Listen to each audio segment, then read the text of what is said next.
This right here is the TerraMaster F4-425 Plus network attached storage device, and I'm gonna go ahead and unbox this and show you guys how to set it up and give you my opinion on what I think of this TerraMaster NAS storage device. So the F4-425 Plus currently has two different configuration options. The version that I have here has an Intel N150 processor with 16 gigabytes of RAM. There is a lower option which comes with an Intel N95 processor with 8 gigabytes of RAM, but whichever one you decide to go for, they're going to feature 4 bays to attach your hard disk drives and also 3 M.2 NVMe slots, so you can add even more storage or use that as a cache to make your whole RAID configuration even more powerful. Now, another standout feature of this NAS is that it comes with dual 5 gig Ethernet ports. Now, this can support up to a total of 144 terabytes of total storage across 4 hard disk drives and 3 M.2 SSDs. All right, guys, I'm going to show you guys exactly how to install your hard drives into the bays and also show you guys how to install your NVMe SSDs as well as installing your memory in case you wanted to upgrade in the future. Now, for standard 3.5-inch hard disk drives,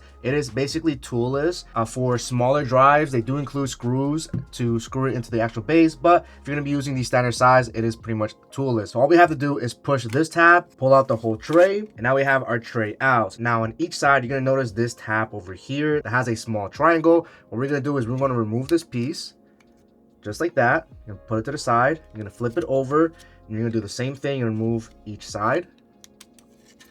Then you're going to grab your hard disk drive and you want to line up the fronts of the hard disk drive and make sure you line the connectors, which is this. And as you can see on the top, there's no connectors. The connectors are only located on this side, for example. And you basically place the top portion of the hard disk drive against the top portion of this tray. So you can just literally just push it in just like this, making sure that, of course, the connector is located on the bottom. Then we're going to grab these pieces that we just removed, turn it to the side, and we're going to reinstall it. The triangle helps letting you know exactly where to put this, and all we have to do is place this literally on the 2 holes over here, making sure the triangle is facing the right side. So I'm just going to place this right on top, and then you're going to snap it in place, making sure everything is nice and flush. So that's one side, and we're going to do the same thing on the other side, making sure the triangle is facing the right way.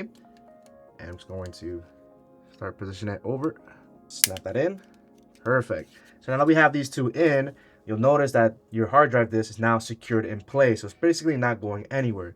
And then to slide it back in, you want to make sure the TerraMaster is facing on the bottom. And you just basically just slide it in just like this. And that's it. Your first hard drive is on. Now you don't have to face this forward like this. You can literally do this also on the side. It's very simple. You just push and pull the tab and it comes out very smoothly. You can literally just slide that back in, but I'm just showing you this angle so it's probably a little bit easier. So I'm going to install the rest of my drives.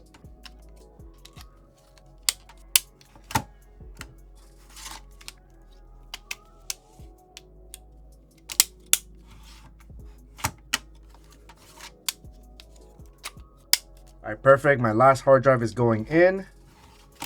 And that's pretty much it. We have 4 drives loaded up. Now, to have access to your M.2 sockets and the access to the memory, you are going to need a screwdriver. And the way we have access to that is we're going to flip this underneath. And you're going to notice 4 screws. And so you're going to take your Phillips screwdriver and you're going to screw all 4. All right, perfect. Once you have these 4 screws out of the way, go ahead and place it to the side. All right, and the easiest way to separate is you want to make sure the hard drive bays are facing down and have the fan facing upwards, where you can easily just slide this whole aluminum casing out of the way. All right, and once we have that shell removed, we have direct access to the actual motherboard system, which is right over here. You'll see 3 M.2 sockets as well as your SO DIMM slot. So we're going to first start off with the M.2 sockets. You're gonna notice screws on each of these sockets. Now, they only support up to 2280 form factor, which is like the standard M.2 size. Now, it doesn't matter which M.2 socket you actually use, but they do have them labeled 1, 2, and 3 in case you want to follow it sequentially. So I'm just going to populate 1 and 2. So let's go ahead and unscrew this. Now, it is going to take a smaller Phillips. All right, we're going to 1. All right, and 2. All right, next thing you're gonna do is grab your NVMe SSD. I'll be using 2 terabyte PCIe Gen 4, and then you're gonna come at a slight angle. You're gonna push that in, and then we're gonna grab the tiny screw that we just unscrewed, You're gonna push it all the way down so that way it lines up with the screw hole. And now we're just going to screw in the tiny screw. All right, perfect. Our first one is in. Then we're gonna grab our second one here is also a Gen 4. They don't necessarily have to match. It is ideal for them to match, but as long as they're the same Gen PCIe, you should be perfectly fine. Push this down and screw that in. All right, so now we have two M.2s installed. All right, guys, so if you guys wanted to install or upgrade your memory, you have direct access to your memory slot, which is right over here. Now, keep in mind that this only has one DIMM slot, unfortunately, so you only have the option of installing one at a max of 32 gigs. I do wish they had the option for 2 slots, so that way you can have a max of 64 gigabytes, for example. So if you wanted to upgrade your memory, you're gonna notice these little pins here. You just have to push them to the right and push it to the left, and this whole thing will pop up, and then you can just slide it out just like that. Now, what's included on this model is a 16 gig DDR5 memory, which I really like the size of this. So if you wanted to upgrade, let's say you had a 32 gigabytes. This is actually not 32. This is a 32 gigabyte kit. I honestly wish I went for the 64 gig back in the day when I bought this for very, very cheap. Nowadays, it's probably very expensive. But if you wanted to upgrade to a different DDR5 memory or a higher capacity, being 32 gigabytes the maximum, then all we have to do is line up this notch with this middle notch over here. And as you can see, this does not line up. So if I flip it over, now you'll notice that they line up. So this is the correct orientation, of course. So we're going to place this in an angle, push that right in, just like that. You're gonna hear a nice little click, and then we just push this down. And that's pretty much it. So now we have to reinstall our aluminum casing. So make sure you have the fan facing upwards, just like this. Go ahead and grab your case, locate the screw holes, and make sure you line that up with the side that has the mounting screw holes, which is this side. You can see the screw holes. This is the only side that has that. If you look at any other side, there are no mounting screw holes, for example. So make sure you have all that lined out. So since the screw holes is on the right side, I want to make sure that my screw holes are obviously facing to the right.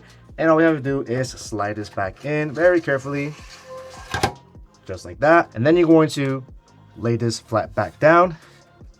And then we're going to screw all 4. All right, perfect. Now we're ready to power this on and set it up.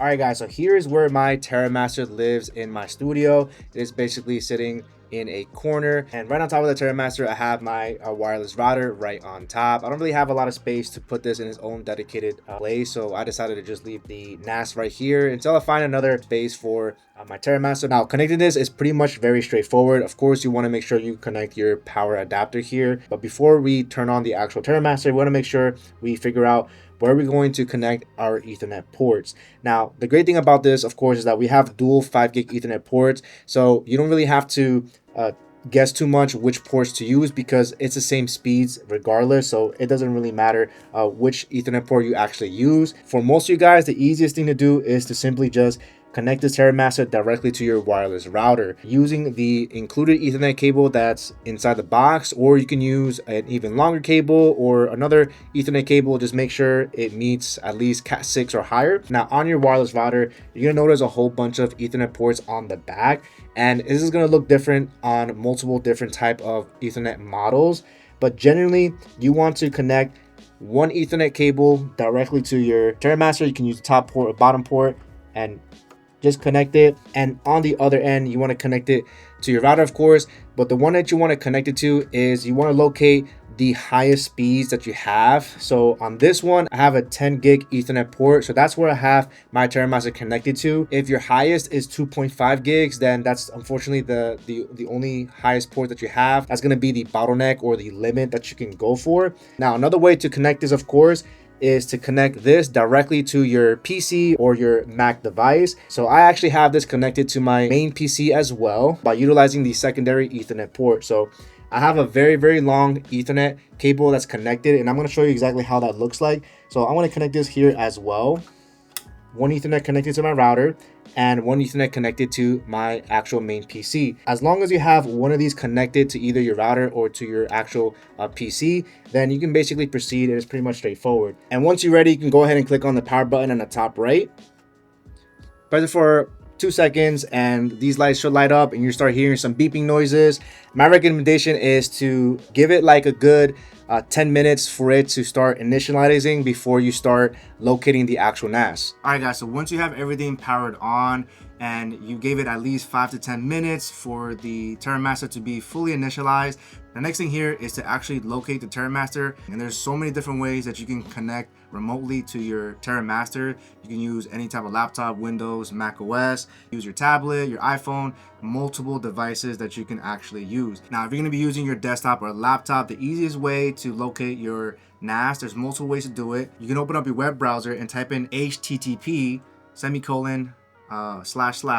tnas.local and just hit search. And eventually your browser will jump into the TerraMaster website and it should locate your actual TerraMaster. Now, there's also desktop companion applications that you can actually download. You can download TNAS Mobile on your iOS or Android. There's also a desktop application system for Linux, Windows, and Mac. So for example, if I want to use it for Mac, I will click on whichever CPU I have. Since I have the M series, I would use the Apple ARM CPU, and I would just download that. It's available for Windows as well. And the way that would look like here is once you have the software run, if you don't see anything here, you can click on the refresh icon here and it should refresh. And you should see your TerraMaster device here where you can just double click and actually proceed to setting up the actual device.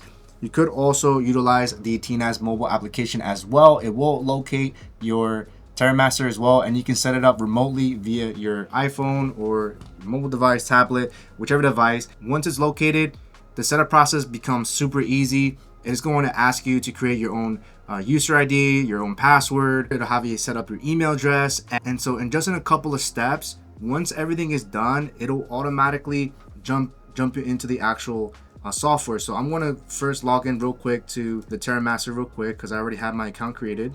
So once you finally log into your TerraMaster, you're going to be greeted to the home screen here, and on the top of your browser it'll say TOS and the version. So currently I'm using a version 6.0 and TerraMaster is working on their version 7.0. So depending on when you watch this video, there might be a newer version that might look even better than what you currently see right now. Now, once you jump into the control panel, which is this little gear icon on the top, you can scroll down to where it says Storage Manager and click on Volume. And when you click on volume, you'll notice a volume already being created for you. So TerraMaster basically automatically creates a volume and a RAID using their own proprietary T-RAID system. So there's nothing else that you really have to do. You would have to wait for your volume and storage pool to be fully initialized, and that could take anywhere from a day to 2 days, maybe even a max 3 days. And that's all going to depend on how much drives you have and how large they are.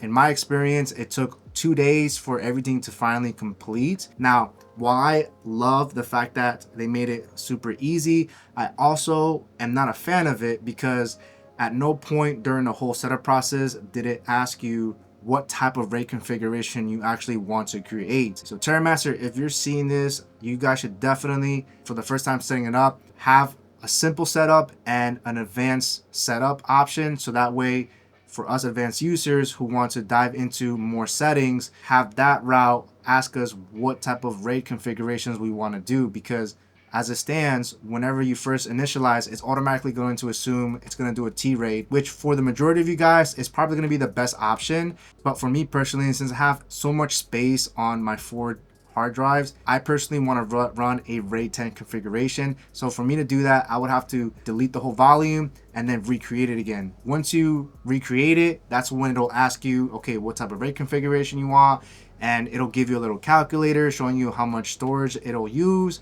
And then you can select whatever RAID configuration you want. In this case, I personally run a RAID 10, but for most of you guys, the standard T-RAID is probably going to be the better option, especially if you're going to have different hard drive sizes, because T-RAID does take advantage of your full total instead of the other RAID configurations, which will take the lowest hard drive and that be the floor, which sucks if you have multiple different size hard drives. So the whole setup process, again, very easy, very simple. Took about 2 to 3 days for it to finally finish. Now, if you're going to be using an NVMe SSD, the next thing that you want to do is explore that option. So on the control panel, right under Storage Manager, there's the option called Hypercache. And once you click on Hypercache, it'll give you the option to utilize your NVMe SSDs as a cache system to aid your RAID configuration. And what this does is it gives you 2 options, which I really like.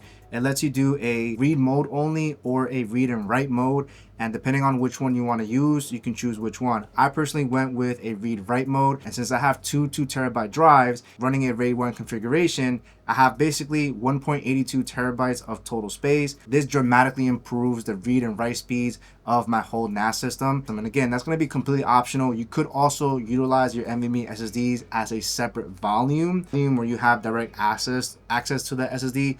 But personally for me, utilizing this as a cache system dramatically improves the performance by a lot. And again, the options are pretty much there for you. And in terms of the actual operating system, it is pretty straightforward, nothing too crazy. I do hope that the version 7.0 can overhaul this whole UI because it is pretty much basic. It works perfectly fine because for what I use it for, especially, I just use it to store all of my information and have it so I can access everything. All right, guys, to show you how quickly information can be transferred between your NAS into your laptop, for example, this folder here is synchronized to my PC here where I do all of my main editing. And over here, we have access to all of the video files, of course. And let's say I want to copy these 3 video files over here. So we have a total of, let's say, 2.35 gigs, right? I'm going to copy this and I'm going to move it directly to my laptop storage. So I'm going to paste it real quick.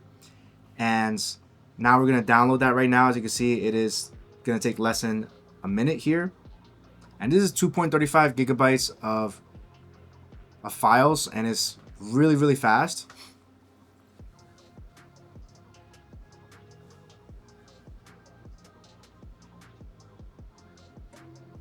And just like that, in under a minute, I was able to have those 3 files already on the storage on my laptop. All right, guys, so after using the TerraMaster F4-425 Plus, I have to say I'm really impressed with the performance that I'm getting out of this, where I can have all of my information that I'm working on my main PC, have it quickly synced up to my TerraMaster, and being able to access those files at any given time, at least for me, comes in clutch. I highly recommend the TerraMaster F4-425 Plus. I'll leave it a feeling down below if you're interested in getting this TerraMaster NAS storage device, which does help and support my channel. But just you guys watching is more than enough to support my channel. So thank you guys. I'll catch you guys on the next one. Firewolf out.